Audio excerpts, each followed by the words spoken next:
basi niambie ulilonitia na kama halipo niache mimi nikazifuata shughuli zangu. Karibuni giza litaingia. Kitachao hicho kimeisha mafuta. Unajua vizuri kwa hakuna mafuta taa, lakini unataka kuyafanya mafupi marefu. Sawa, unavyopanga kufanya kazi. Lakini siku hizi sipati makaribisho tena kwa kama zamani. Hata lazima ufanye kesi ili wameona watoto wale wapunguze kelele. Wanaume mna mambo. Haya unataka kufanyiwa kila kitu usini ufanye huo. Ufalme gani nao? Sasa nimeamini kuwa aliyesema kuwa wanaume wote ni kama. Yamekuwa hayo tena. Umeanza wewe mwenyewe makula. Umeamka wewe ukaondoka. Uliporudi ukala. Baada ya kula ukatimwaya hapa kwenye sofa. Mimi huyo na kazi zote za nyumba. Nitafute chakula, nipike, nikuandalie, nikunavye mikono, nikulete na hata chakula kinapokuwa mezani. Huwezi kukila mpaka nikwambie karibu sana mume wangu. Lakini bado unaona hakutoshi. Si kila siku na siku moja, ni kila siku. Lakini unaona haitoshi. Sasa unataka niendelee usiku wako. Kwa kukuza hata jambo dogo kama hili unataka unitolee kazi. Hiyo ndio maana ya ndoa. Ndoa ni kufaana bwana. Kila unapofanyiwa mkutano inakuwa ni kufaana na wala si kinyume chake. Yaani wanaume hata sahani hawezi toa kwa meza, ni mpaka mwanamke aje atoe. Na huku yeye ameketi chini.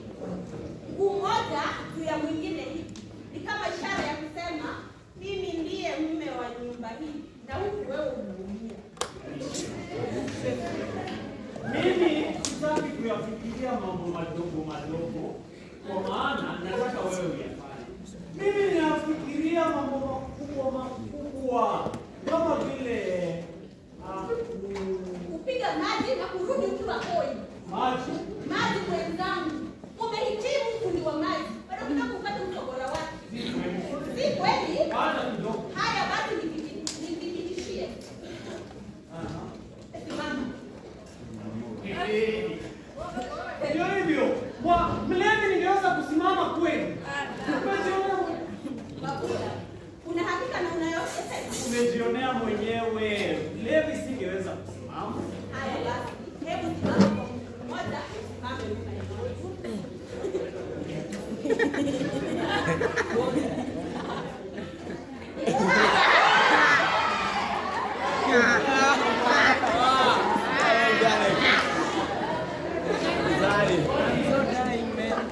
So die.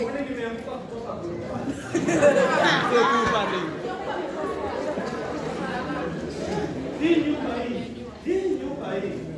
Nyumba leo imefanya nini?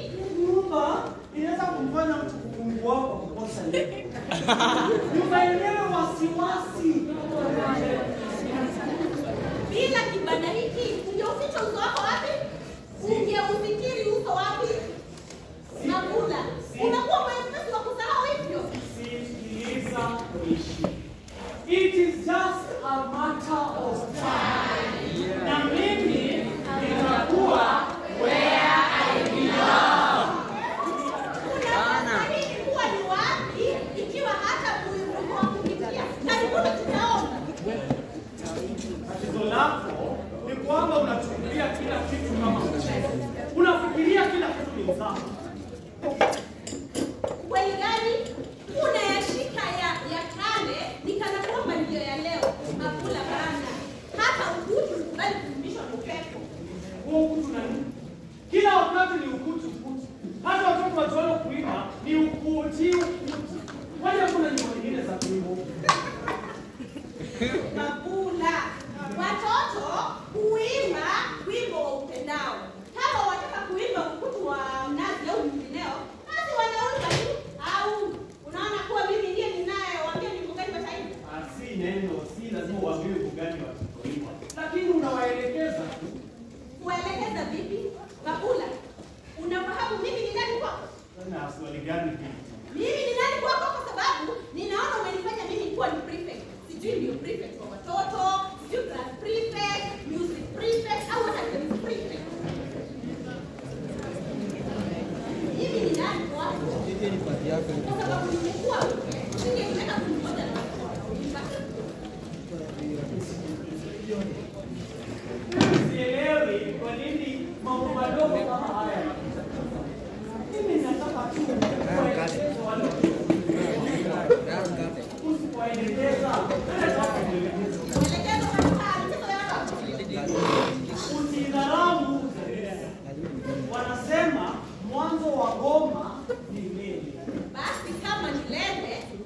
tunaicheza sana. Ubishi kama huu. Angalia muda huu wote tumekuwa na mkutano usiokuwa na msingi. Tumepoteza muda mwingi sana kubishana. Hivi ubishi huu unatupa nini? Mkuki kwa nguruwe kwa mwenzako. Sasa ingekuwa ni mimi, ungekuwa umetafuta maneno ya kunijua, lakini kwa sababu ni wewe, inakuwa ni kupoteza muda. Haya basi.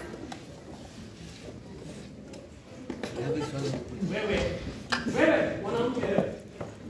Umeona kama mwanaume wapi akimtazama? Umeona mwanamke wapi akimtazama mwanaume unamtazama wewe? Hata ukombo upepesi.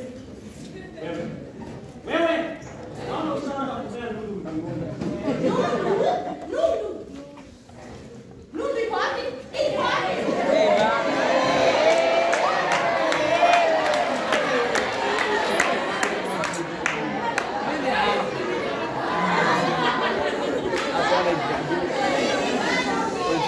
Binti majenga, si ng'ombe, ngamia au kitu chochote kwenye mfano wa nundu.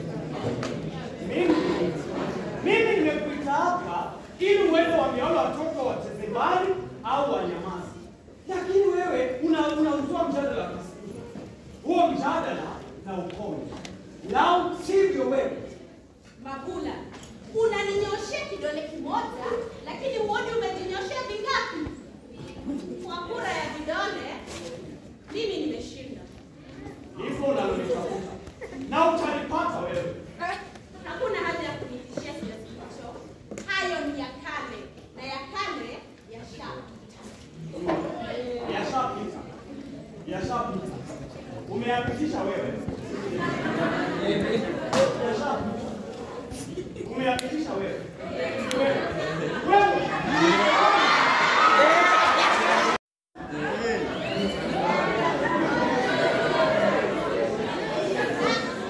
Jamaa mwanangu, unafanya nini usiku huu wote na baridi hii yote? Nimeota shaka nikazinduka. Niliposikia sauti, najua utaenda kulala.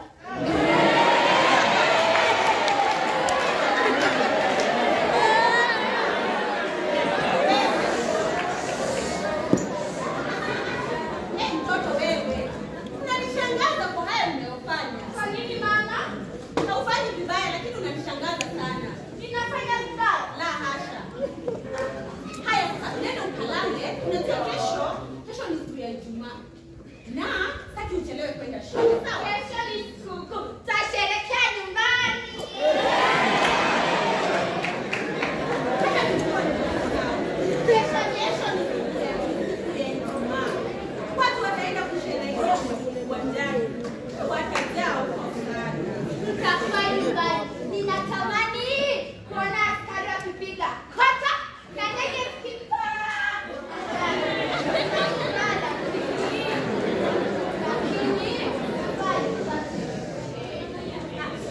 Sawa, nenda ukalale. Kesho unahitaji kuamka mapema mwanangu. Mama, mnajua muda umekwenda, lakini kuna swali nitaka kuuliza.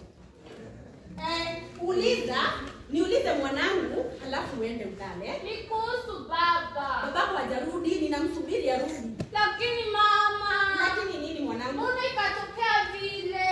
Ikatokea vipi? Leo tulipotoka nje kwenda kucheza, tukakuona kutoka bio na baba akifuata. Mimi sikuona baba, lakini wengine waliniambia eti waliona baba.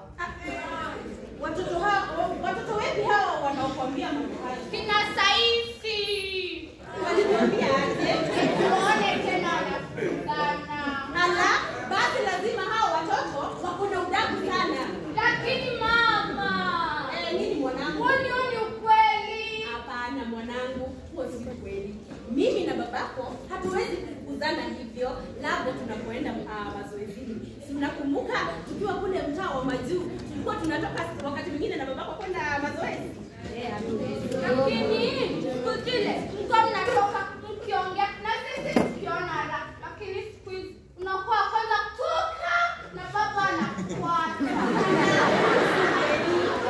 Lakini mama, ni watu, si mimi. Na wewe unayashika wanayosema watu. Wanasema semalo ndivyo. Hata lisilokuwepo wa mwanangu wakati mwingine husema.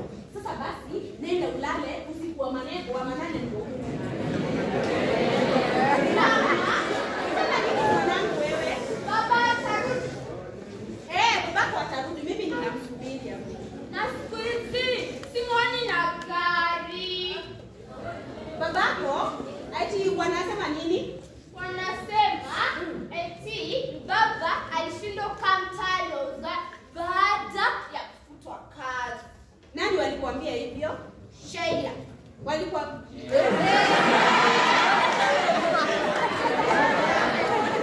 alikwambia nini? Anasema anasikia kuwa baba atakuwa katika sherehe. Walikwambia hivyo? Ndio. Halafu akakwambia nini tena? Hakuna. Lakini mama, mbona siku hizi nywele za baba watimtimu kama Mwanangu, baba yupo ndevu na huko hizo ndevu zake kukaa timtimu kunamsaidia kusahau mazoea ya kazi. Sasa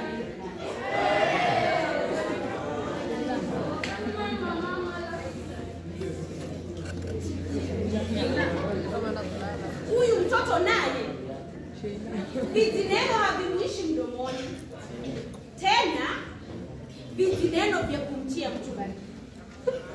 Sasa haya yakugumurushana, nitamweleza vipi? Kama ni wewe ungemweleza vipi? Mbona chini ungemweleza vipi? Yaani watoto wa siku hizi hawatuelewi kabisa. Unadhania unamdanganya, lakini kumbe anafahamu kilele cha uongo wako. Yaani unadhania umemtia skudi, lakini badala yake yeye amekutia.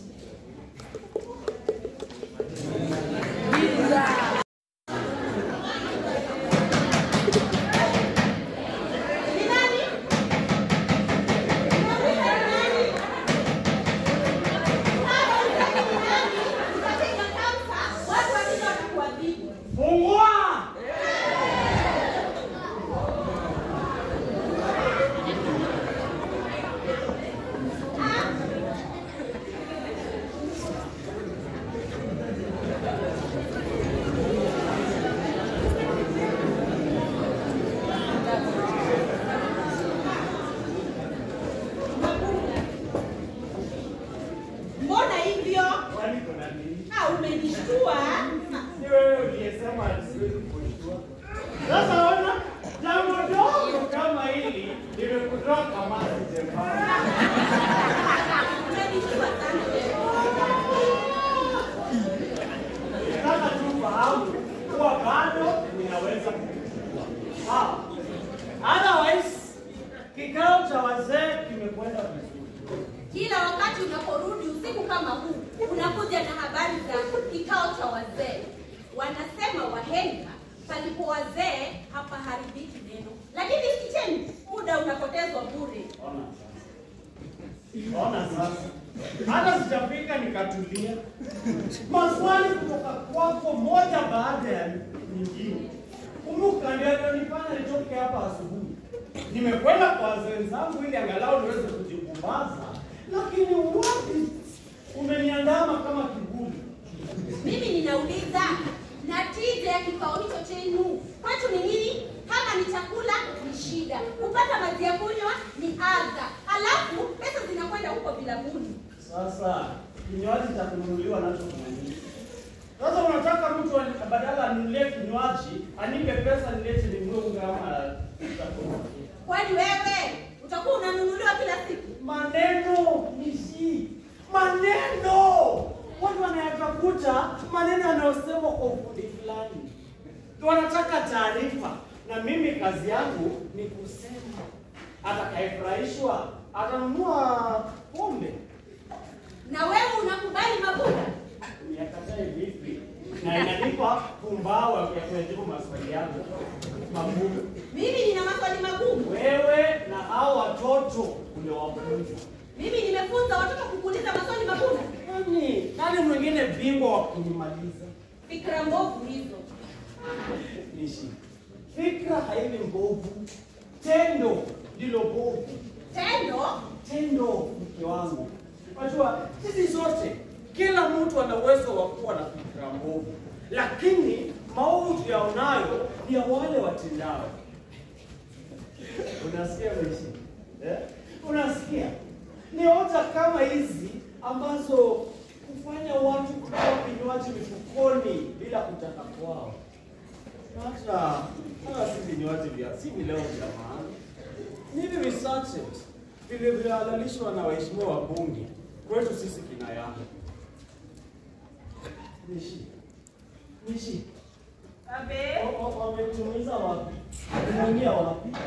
Umeumia moyo wangu. Wamekupiga risasi moyoni.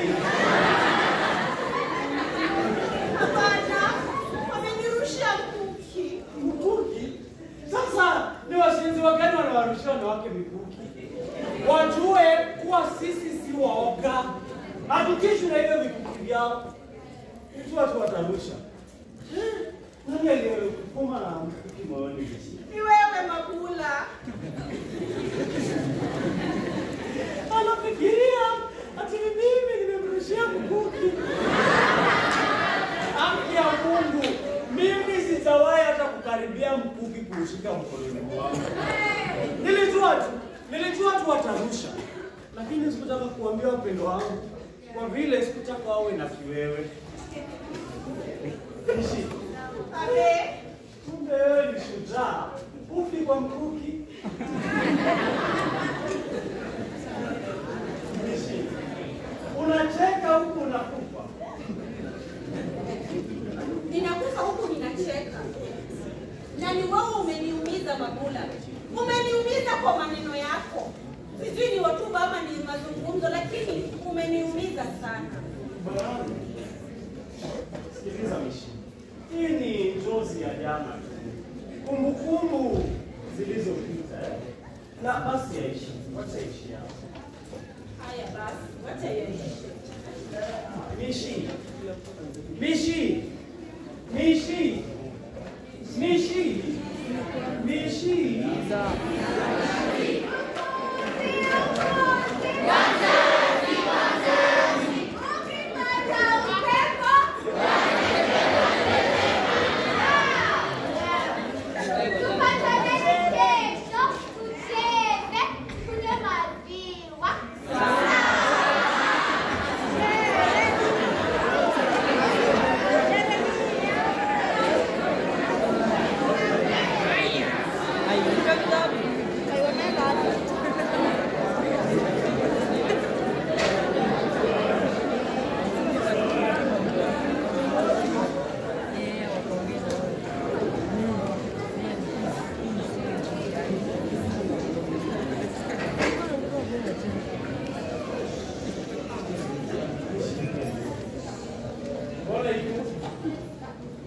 Hamna kitu.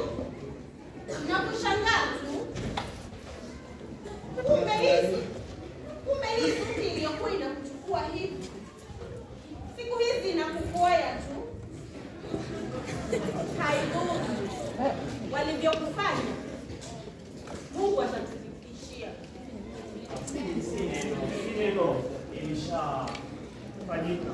Cha muhimu ni kwamba haikutuchukulia muda wetu ama afya zetu. Afya ndiyo muhimu zaidi wangu.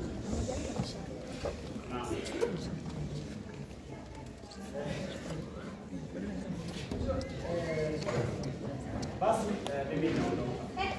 Unakwenda wapi au ndio unajikumbusha ya kale? Ya kale yameshapita. Sasa kilichobaki ni sisi kuyasahau na kutizama mbele. Lakini sijui tutasahau vipi ikiwa hayo ya kale ndiyo yaliyotuponza kiasi. Hata ninayemhurumia ni Dama. Yaani mtoto amezaliwa katika mtaa wa Majuu, akakuja kuishi Madogo Koromoko. Lakini ninashukuru Mungu kwa kuwa amemwezesha kuelewa. Nataka nini tena? Unajua, mimi kwake Dama ninaiona tofauti kubwa tena sana. Unakumbuka siku zile Dama alikuwa mtoto msofti, yaani mtoto mlegevu sana katika mambo mengi. Unakumbuka hakuwa anaweza hata kuchagua mchezo. Unakumbuka hata hapo anaweza kuzikata kucha zake mwenyewe. Unakumbuka Dama burudani yake yote ilikuwa kwenye kompyuta. Marafiki wake wote walikuwa kwenye kompyuta. Dama hapo anaweza kucheza cartoon zake. Kwa siku hizi naiona kubwa sana. Yaani tulimwajiri mfanyikazi, hiyo ilikuwa kazi ya mfanyikazi na tulikuwa tunamlipa kufanya kazi zake zote. Hapo sasa ulikuwa unapoteza. Mishi, huwezi kumleta mfanyikazi aijenge tajriba yake siku baada ya siku. Unampoteza mwanao. Haya mume wangu, kunywa uji ili uweze kupata nguvu ya kwenda kulala huko mwendako.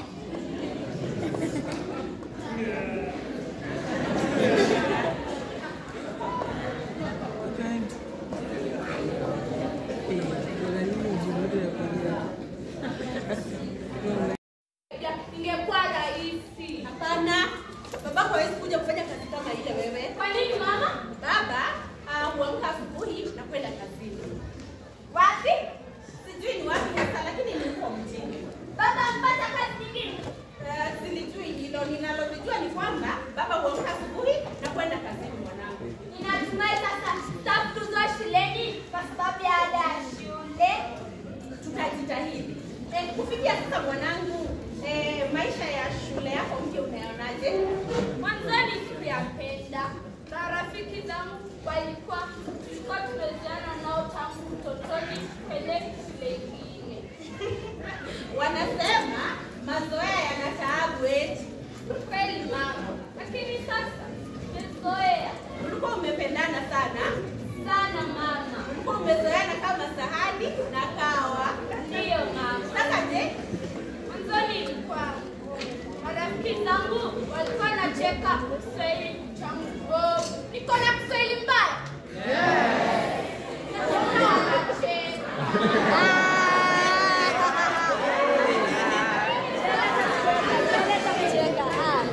Sasa tumetengana nao na nimejifunza mengi kutoka kwao, nao amejifunza mengi kutoka kwangu. Hivyo ni ni vizuri kujifunza kuishi na wenzake katika mazingira tofauti. Ndiyo mama. Mama, unakumbuka nilikuwa hata siwezi kufagia? Kumbe unakumbuka. Ulikuwa unalia ukiamua ufagie. Nakumbuka nikililia remote ya televisheni. Kumbe unakumbuka mwanangu. Ninakumbuka sana. Nakumbuka nilikuwa nangoja baba aje kunifuata kutoka shule na bado aje kunipeleka. Hii mihula miwili mwanangu imekubadilisha sana. Hata babako alijitahidi sana. Alihakikisha kuwa hujachelewa kwenda skuli wala hujakawia kurudi. Ndiyo mama. Asante mama. Napenda.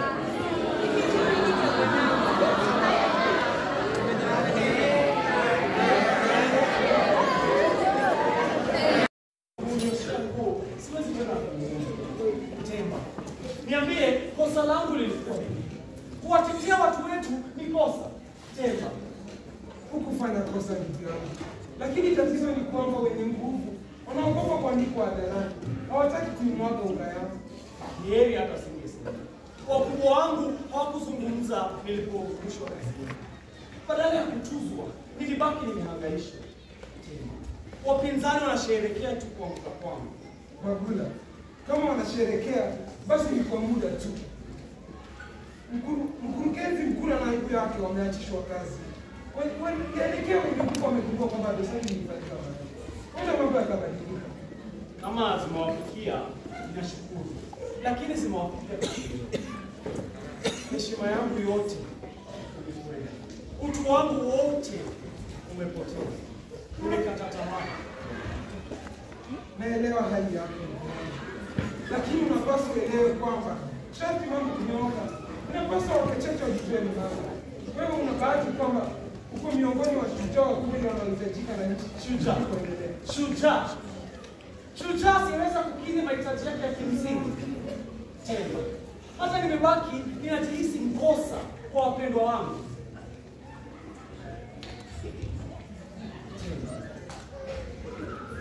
Ndugu yangu. Naelewa hali yako. Lakini ongera Temba, mimi hilo la kuacha pombe nimelifikiria sana. Watu wamenidanganya sana kwenye baa, eti wanafurahia maneno yangu na wakaninunulia vinywaji, lakini wapi? Hali yangu ni ile ile. Basi heri nimsaidie mke wangu kwa kulea watoto wetu. ndugu yangu. Itakuwa vizuri sana kuacha ulevi. Kumbuka, bado kuna matumaini ya kesho yenye mafanikio. Usikate tamaa. Nitakosaje katika zamani na hali hii yangu? Ndugu yangu, usikate tamaa. Bado kuna mwanga unaona kutoka mbali, na hivi karibuni jua litachomoza. Kutoka wapi? Na litakuwa lakini kuwa bila shaka. Itakuwa hivi. Mimi ninalotaka nipate kazi, hata kama maombi yangu kwa mashirika mengine hayajibii, lakini ni sawa, itakuwa ni heri kwangu. Itakuwa heri kwako bila shaka. Mhudumu,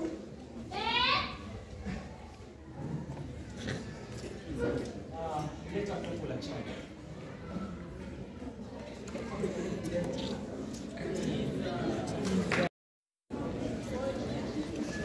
Asante sana. Mabuli. Karibu. Tulipata maombi yako na tunafurahi sana kwamba ulikuwa umepata katika letu. Kwa nini? Kwa maana shirika letu linataka watu kama wewe, watu wanaamini kuwa wajibikaji kwa taifa, ni nafasi nzuri. Ninalijua sana hilo. Mna rekodi nzuri sana kabisa katika hili. Tunashukuru kwa tunajitahidi. Tunashukuru pia kwa watu kama wewe. Jitahidi zaidi.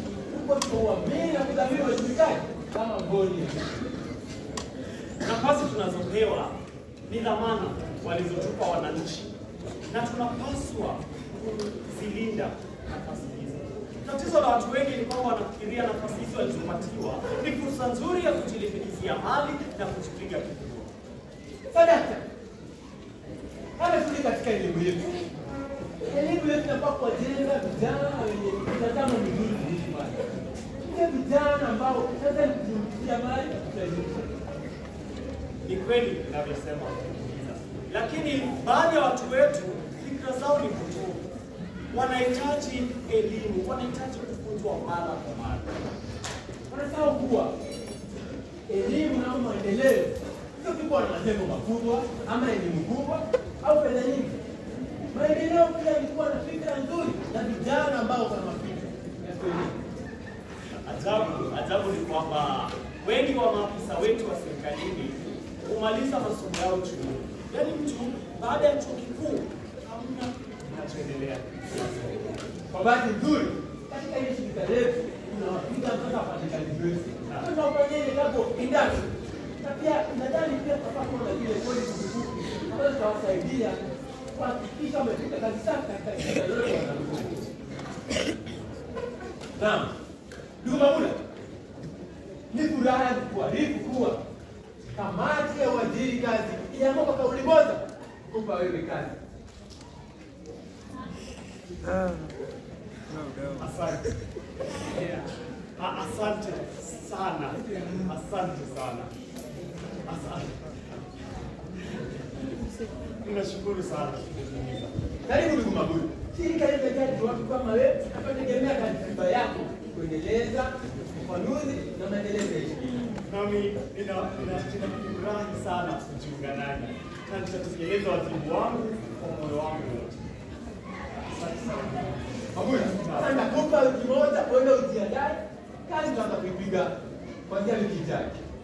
Asante sana. Asante sana.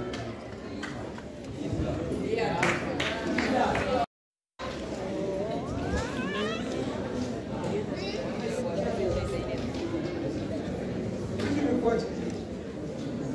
Imenipeleka sana. Basi nami pia nina jambo mzuri. Wameamua kurejesha kazi. Kwa msingi gani? Halmashauri imegundua kwamba dosari imefanyika na malaya. Hivyo tu. Hivyo tu wameamua kurejesha kazi. Hawana hata pole ya kulipa. Wenda watafanya, lakini hilo litakuwa nadra sana kutoka kwa wenyewe. Watu hawa wote ni sampuli moja. Yaani baada ya dhiki niliyopitia hawezi kunipata pole. Mabula, pole haiponyi. Jambo ni la muhimu sana. Kumbuka, na mke na mtoto wanakutegemea. Hata wewe unahitaji pesa, japo kidogo ya kujikimu na pamoja na familia yako. Kwa hivyo sasa tuwe watu katika nchi yetu. Mabula, na mtihani wa kushika. Siku zote mhitaji mfumo. Hali itakuwa hivi hadi lini? Lazima awepo mtu wa kuwajibika. Halipasi kuwa hivyo, lakini hivyo. Utafanyaje Mabula? Una mahitaji. Sasa tuwe watu katika nchi yetu. Sijui kwa nini hutaki kuelewa ndugu yako. Siku zote mhitaji ni mtumwa. Sawa basi. Ila nimeweza kupata kazi kwa shirika fulani ya kibinafsi. Umepata lini? Alafu kwa nini ukalitumia kufuatilia kesi yako? Kemba, unajua kuwa mtu ambapo maji utapatapa na lolote anaweza. Sasa tufanyaje? Hakuna lolote liloharibika. Sawa. Lakini hapo kwa kundi kazi itabidi umelipa muda kidogo. Inahitaji muda.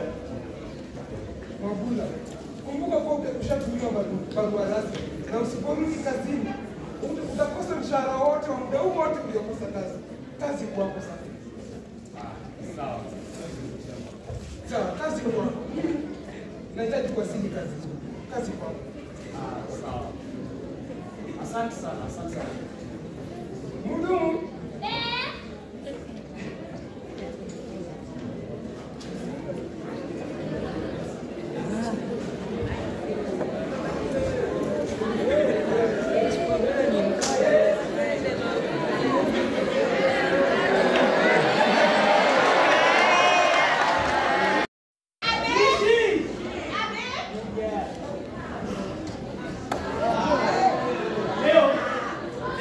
Ninajihisi kama nimezaliwa upya. Mbona una furaha hivyo ni kama kibogoyo aliyeota meno? Ninajihisi kama nimezaliwa upya. Unajua Mabula, mimi wakati mwingine sikuelewi. Yaani unakuwa na mizaha iliyopitiliza. Mizaha gani? Hamna mizaha kutoka kwangu. Basi leo nimepata barua nyingine kama ile ya juzi. Ngoja. Umepata barua nyingine? Kama ile ya juzi. Tena. Kama ile ya juzi. Na mara hii imetoka wapi? Kule ujuangu. Ajira yako ya zamani? Ajira yangu ndio hiyo ya zamani. Wameniambia kwamba halmashauri kuu imefahamu kuwa sikuwa na kosa, hivyo wamenirejesha kazini. Ni heri hivyo walivyofanya. Sasa shaka litaondoka kuhusu jina lako. Sasa nimeamini kwamba ama kweli wema ufanye nini?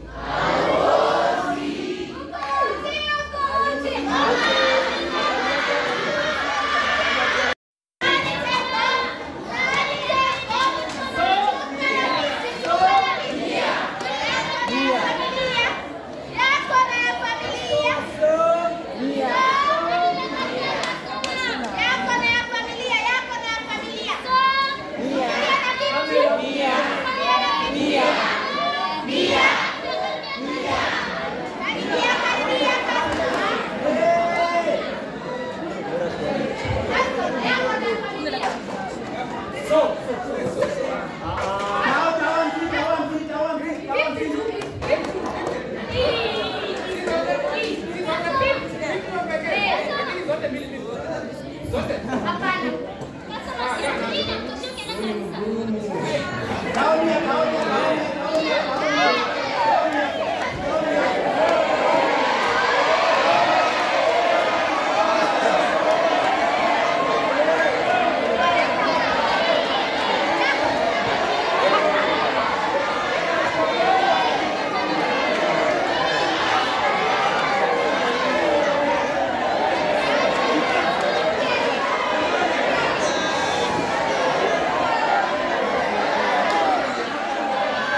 wale pale ni wasasi wangu. Sikia sasa, sio wakizungumzia swala hili. Lakini najua tofauti zao za kikabila huleta mitofauti baina yao. Mimi hapa sijui nijiite mreba ama mlanga, lakini ningejisajilisha na nambari tofauti. Haidhuru. Kwa wakati mwingine siwaelewi wazazi wangu. Mama wakati mwingine mkakamavu na hata jasiri kumliko baba. Baba naye wakati mwingine mpole kupita kiasi, wakati mwingine pia mkali. Kwa hivyo kwetu hujulikana kama kwa Mama Zahara, kutokana na uhusiano mwema aliyo nayo mama kwa watu wengine. Ringo. Ma, Harakisha twende.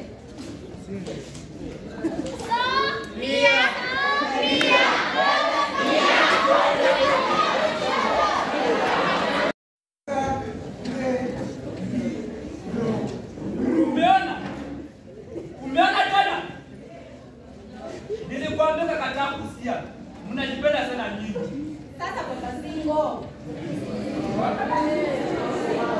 Unataka nikueleze mara ngapi kuwa huu ni uvumi tu? Yaani mtu anapotaka pahali pazuri maishani ni lazima ajibidishe ili aweze kufika pahali pazuri hapa atakapo. Kwa hivyo unamaanisha sisi walaghai ni wavivu, sio? Nadhani kuna ukweli katika. Sasa wewe, hizi ni porojo tu. Nikwambie mara ngapi kuwa ni porojo? Allah, Na kama si porojo, ni nani ambaye ana ushahidi tosha? Nani ana ushahidi tosha? Mama Ziko. Habari ni hizi. Habari gani? Ai, wako wapi hao?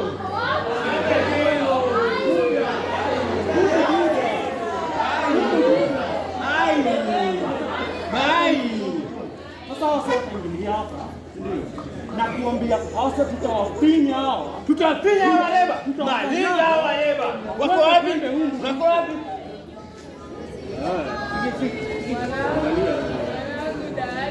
Mama, nani yako niliambia mama? Uliza kwenda wapi mama? Wapi kitambulisho? Kitambulisho tena. Mama, wapi kitambulisho? Kitambulisho kwa wapi? Kitambulisho kwa wapi?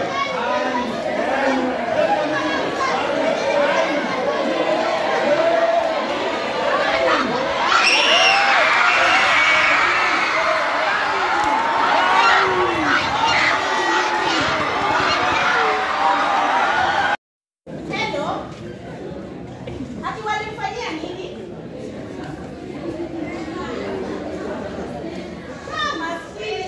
Maskini mama yule. Lakini mimi ninajua kuwa Mungu yuko. Haya basi, wewe tutaongea. Baba Zingo, umesikia yaliyotendeka? Kuna mama mmoja waliyemteka nyara. Allah, umerudi tena huo zamani. Mimi nakwambia hizo ni kelele za chura na zitaisha. Ninapendekeza mwamie au Jamhuri ya Demokrasia ya Tereka kwa muda. Mimi sioni haja ya kuwa na wasiwasi kiasi hiki. Sioni haja ya kuhama. Mimi nakueleza huu ni uvumi na utakuja kuisha. Utakuja kuisha. Maliza hao. Maliza hao. Maliza hao. Wapi hao? Wapi hao?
Tuelekeni Gera, tuelekeni. Haya. Donjo. Haya. Donjo.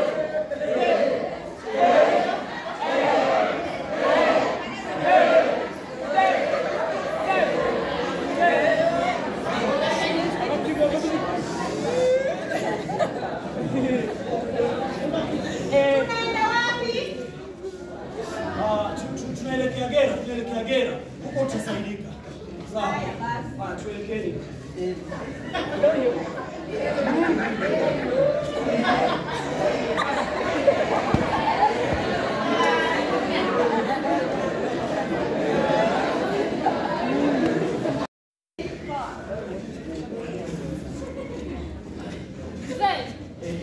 Tukifika huko, tutaambia timu ya kina nani? Tutaeleza sisi ni wakimbizi, lazima watatupa mahali pa kukaa. Sawa sawa, tuelekeni.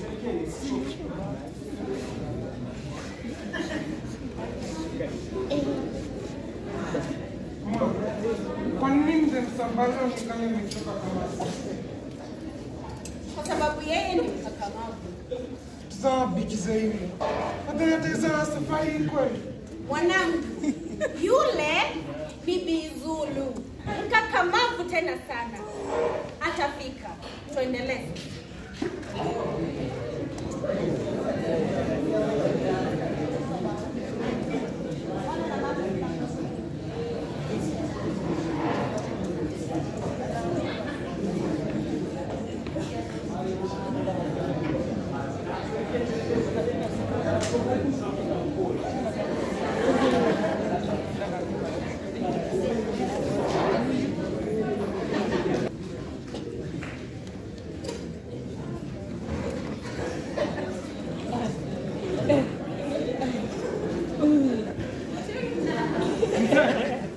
Utanunulia viatu.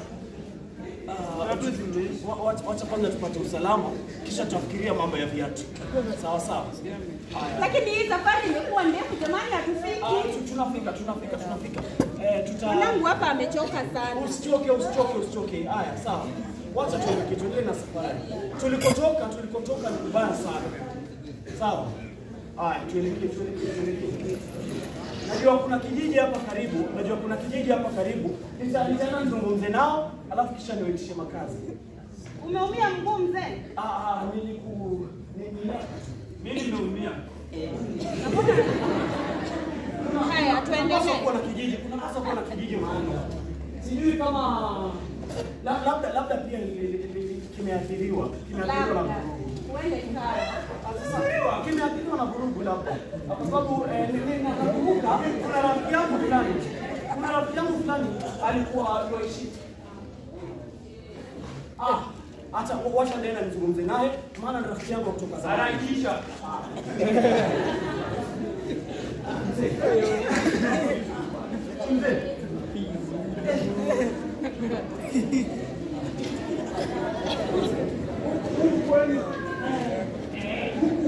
Huku ni wapi?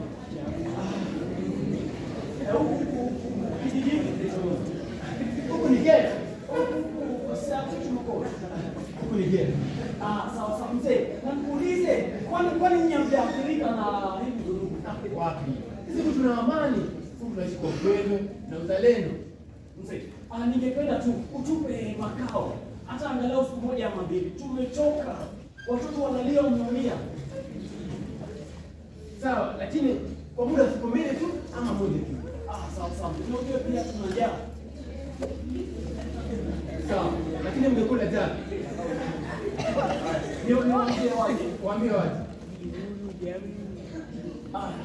Wanakijiji wenzangu.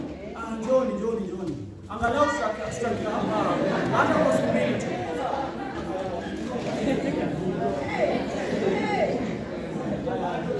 Nini mnali pale? Wenzangu.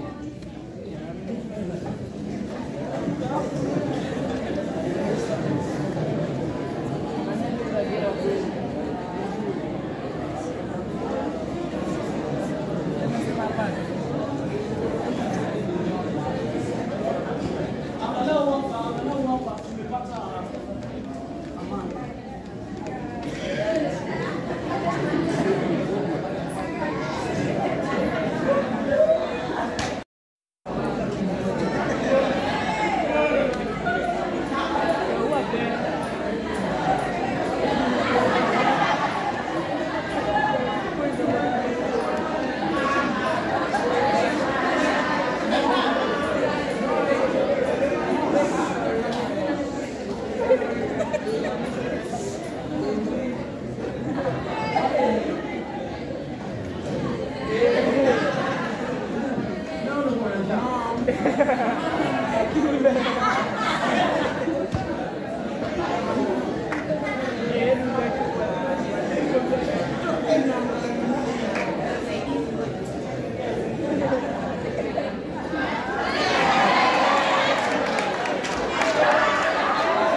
Hakuna mwanadamu aliyeumbwa na akili isiyokuwa.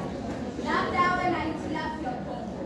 Kama una uwezo wa kuwaza na kuamua, basi una uwezo wa kutumia akili yako kujiinua na kuamua, basi na kujiendeleza. Mtu yeyote yule afanyaye mambo ya kihayawani kama vile ukatili wa kumwaga damu, unyang'anyaji, uporaji na unyanyasaji wa wanyonge, mtu huyo ana tofauti na hayawani, kwani hatumii akili yake vyema ili kuboresha maisha yake na watu wanaomzunguka.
Tuwapa makao.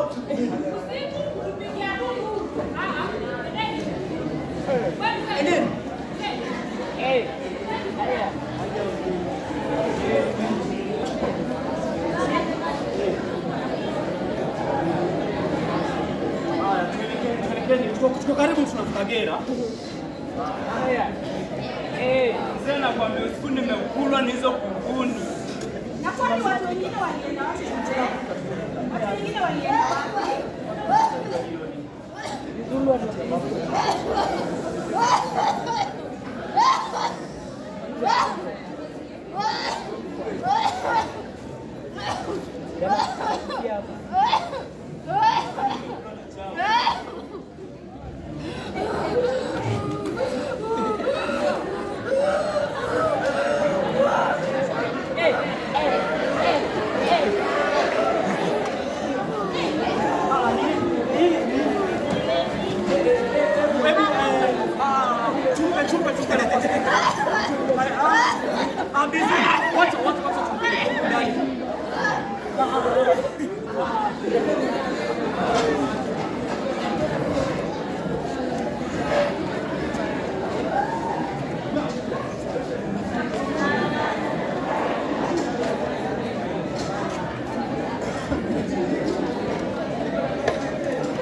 Yuko aje? Bizulu ametuacha. Ameenda wapi?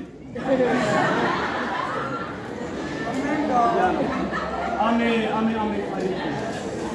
Unajua tatizo hii tunayopitia, ameshindwa kupambana nalo.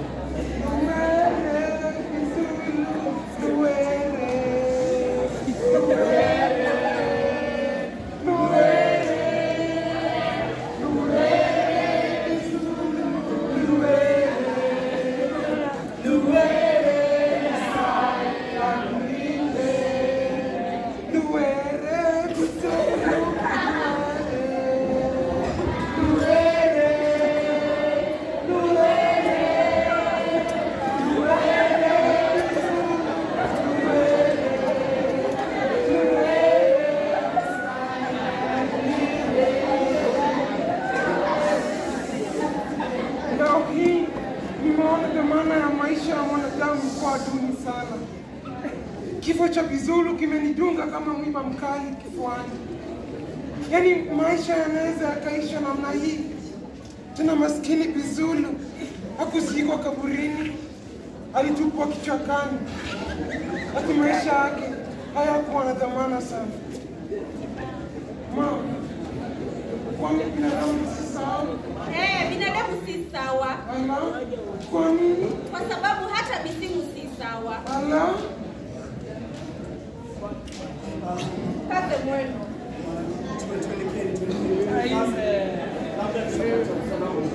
Haya basi.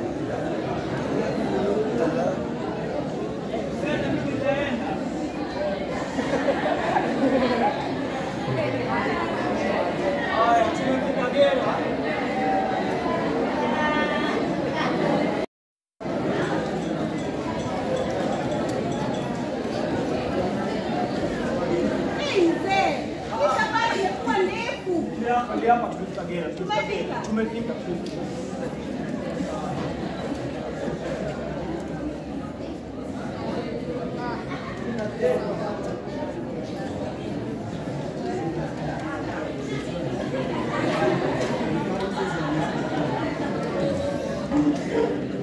Mwanangu, sasa tunaelekea kuanza ukurasa mpya. Haitakuwa rahisi jinsi tulikuwa tumezoea pale nyumbani. Kwa hivyo, kuna budi ila kukaza moyo. Sawa mwanangu? sawa. Haya basi tuingie.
Unasemaje? Mama yako niko nafikiria nyumba yetu. Ni uongo tu. Ni ukweli. Nimeona. Alikuwa anaendelea na mapanga, akatengeneza nyumba yetu. Sio ni uongo tena. Babangu alitoroka hata kabla vita kwanza. Ni labda hata akajifia. Hiyo ni uongo tena. Nilimwona. Zingo. Njoo tuende, unasubiri nini? Mama, unaona pale? Wewe rafiki yangu Deno. Deno. Deno, njoo nisalimie. Msalimie mama, usiseme hiyo uongo. Habari yako? Nimesikia unaitwa Deno. Na kuona yako inatengeneza. Mimi naitwa Bingo. Haya, asante. Usiseme hiyo uongo.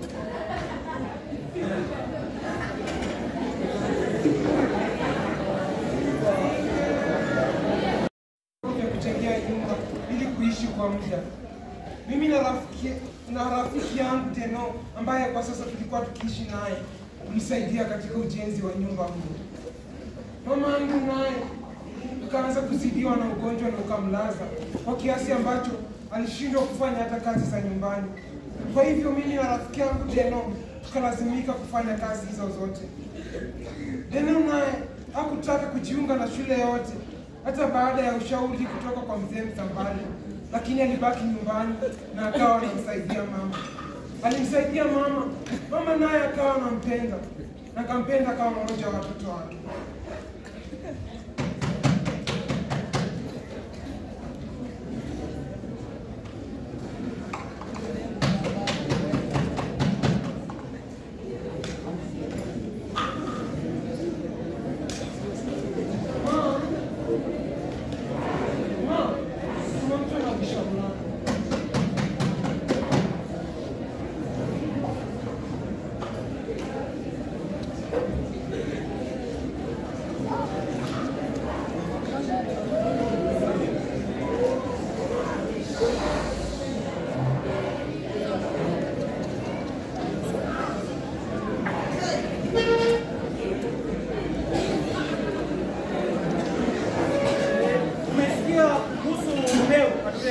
Karibu sana mzee Msambale. Unaweza kusikia hapa.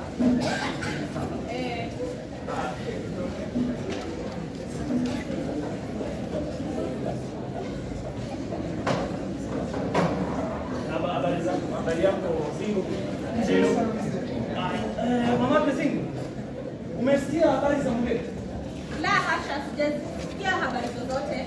Mumeo basi ripoti zimekuja kwamba mumeo yuko miongoni mwa wale watu ambao wanafanya uhalifu, wanaharibu nyumba za watu. Ni wale ambao walifanya zile vurugu kule Kisamali. Ulizitoa wapi habari hizo? Habari hizi ziko kila mahali, hata kwenye runinga, kwenye redio, kwenye magazeti. Habari hizi ziko kila mahali. Nilikwambia Mimi ni uongo. basi yote nilikuwa nakujua kama umezipata habari hizi.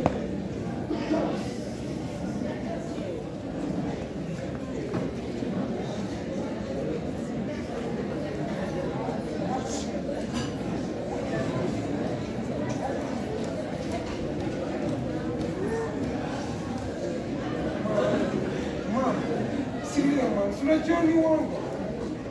Unajua dada alikuwa akibaya unga wa chapo. Unajua hizi kufanya kitu kama hiyo.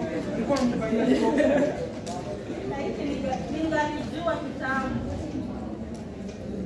Je, ni kweli kwa babangu alihusika na kifo cha wazazi wa rafiki yangu Deno? Mama, si unajua ni uongo. Mama.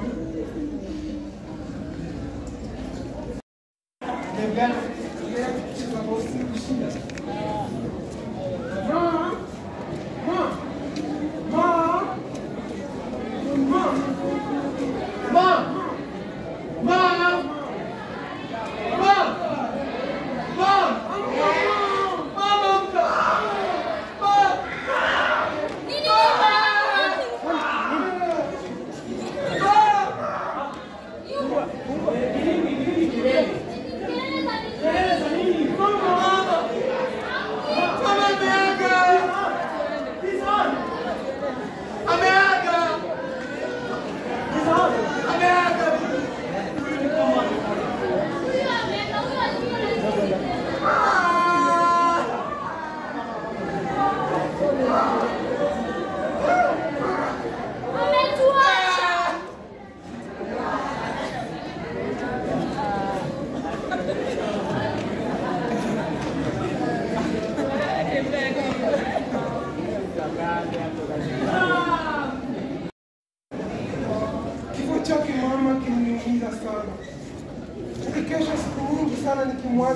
pia. Japo nilimwaza baba ilikuwa kidogo. Kweli kifo cha mama kiliniumiza sana. Lakini nakumbuka kulikuwa na sehemu moja katika kitabu changu Mshale wa Matumaini lililogusia swala kama hii, lililosema Maisha siku zote yanapanda shuka, kama ilivyo dunia yenyewe.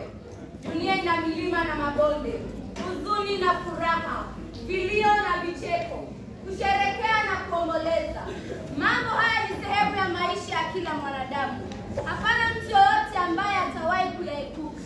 Yeyote awezaye kuyaepuka si mwanadamu wa kawaida.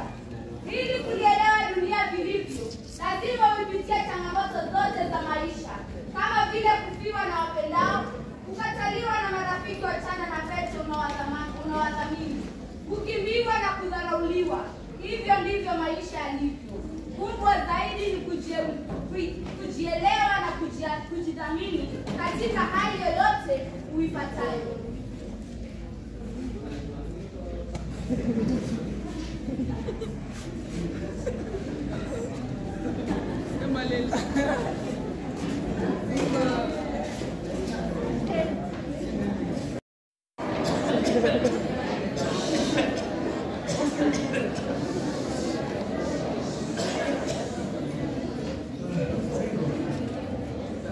Unajua maisha haya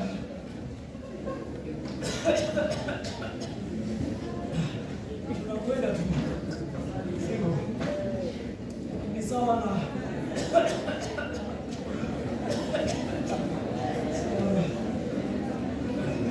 safara.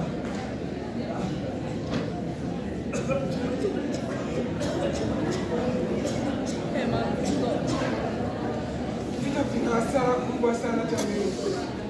Vinaonyesha upande wa binadamu ulio na uovu mkubwa sana. Kama sio vita, Mzee Msambala angekuwa kwake nyumbani, nami pia ningekuwa nikiendeleza masomo yangu. Lakini vita vimenitosa katika mkondo wa maji chafu, tunakupigana ili kuishi.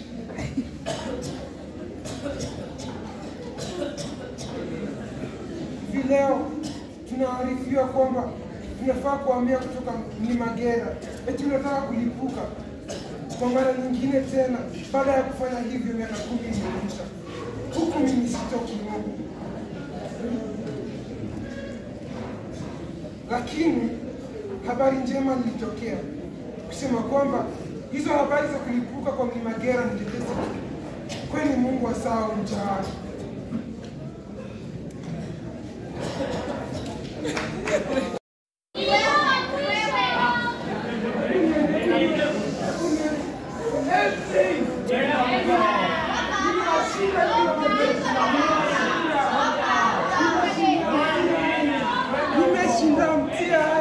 Nimeshinda mtihani nambari 1. Nimeshinda mtihani. Umepata habari? Habari gani? Umepata habari?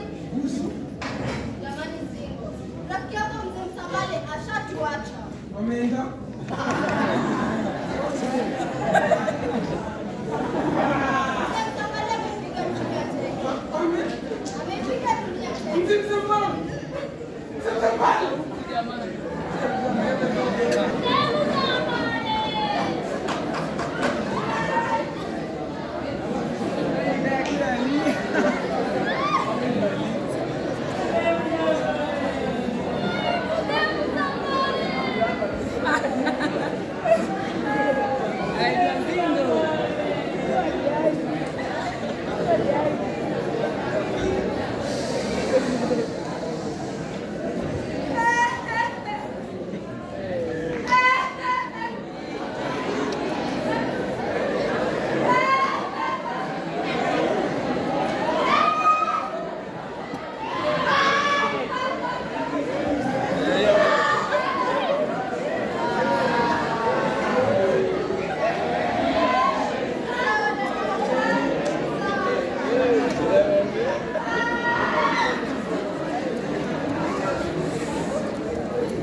pamoja na mamangu tulifuata makundi ya watu hadi hapa Mlima Kera.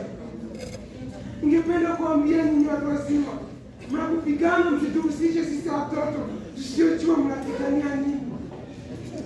Najua kweli vita vina adhara kubwa sana kwa watu wazima, lakini vinaharibu msingi wa vijana kama sisi. Mimi hapa sijaipenda kumkosea mtu kulingana na kabila lake. Ningependa kuambia kwamba sisi watoto tunatamani kurudi Donaika. Natamani sana